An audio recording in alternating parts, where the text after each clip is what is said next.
On peut la comprendre, cette colère, notamment des habitants de Rhodes. Pourquoi? Parce que, notamment sur cette île, alors ça brûle toujours ce matin à Corfou, un peu moins sur l'île de Bé, mais véritablement, ce sont des maisons, des hôtels, des voitures, des animaux qui ont été littéralement carbonisés. Et aujourd'hui, c'est le 9e jour que cet incendie fait rage sur l'île de Rhodes. On parle de flammes de plus de 20 mètres et on a l'impression que les pompiers sont totalement désemparés, qu'ils n'arrivent pas à lutter contre ces langues de feu, à les attraper. Alors évidemment, oui, les volontaires essaient de s'organiser, mais il n'y a pas de réelle coordination. De même pour les touristes, il y a une absence totale du ministère du Tourisme sur l'île. Alors d'autres ministères essaient d'être présents tant bien que mal et jouent la débrouille, mais effectivement, il y a d'abord un problème énorme, c'est que cet incendie ne veut pas se terminer et c'est continue de ravager. Il faut voir un peu l'état des plages, qui sont des plages magnifiques, prisées du monde entier avec des eaux cristallines.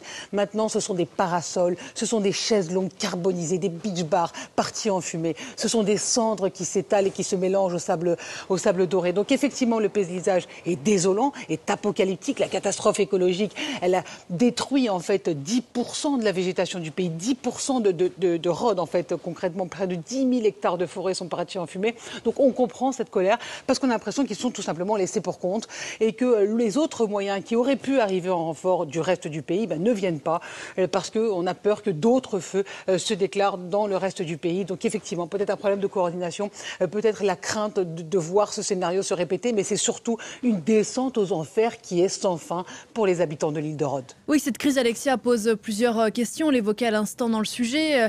La capacité de la Grèce à gérer ces feux à répétition, la question de la prévention de ces feux. Le Premier ministre disait qu'il n'y avait pas de formule magique, alors que la journée que vous vous apprêtez à vivre en Grèce, Alexia, devrait être la plus chaude de ces 5 dernières années.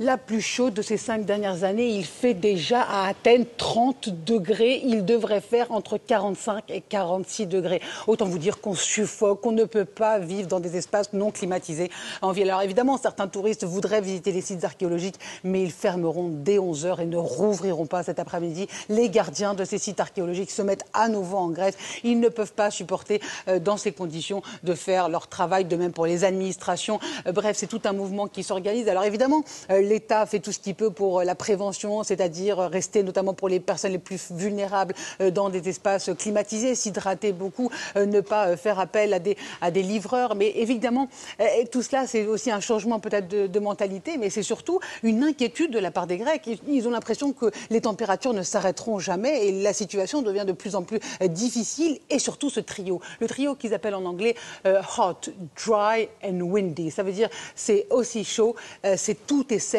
et évidemment il y a ces vents violents qui soufflent à plus de 60 km/h. Et résultat, c'est un cocktail explosif qui est propice à déclaration d'incendie. À peu près 53 à 54 départs de feu rien que pour la journée d'hier. C'est à peu près 2 à 3 départs de feu par heure. C'est dire si les pompiers sont complètement dépassés pour un petit pays comme la Grèce.